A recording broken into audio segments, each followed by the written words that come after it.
Andaj, prej kushteve që I garantojnë besimtarëve shpëtim është të këshillojmë një tjetrin vërtet, edhe të këshillojmë një tjetrin në durim, wa tawasau bis sabr, wa tawasau bil haqq, wa tawasau bis sabr. Shkojnë nga pejgamberi sallallahu alaihi wasallam haxhin e Tunis, ku ja pas 100.000 haxhile, pranishëm vetë u anni wa lu ai. Kuptoni prej ne çfarë di ai. Andaj obligimi, detyra e përhapjes së fesë Allahut është obligimi I cilit musliman. Me aq dije që ka.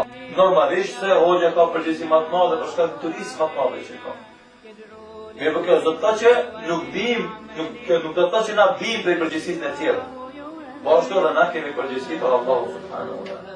Se jo çdo herë duhet na të flasim për të vota vet. Donjëherë unë bëj davet duke mbajtur ders për shembull.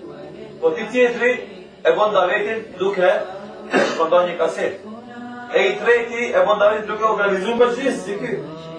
E I katërti duke thirr dashamir, miqësi, shok e kështu me radhë. Pra secili nga këmbëve e bën e lund rolin e tij edhe jep kontributin e tij për ta mbitur fenë Allahut subhanallahu.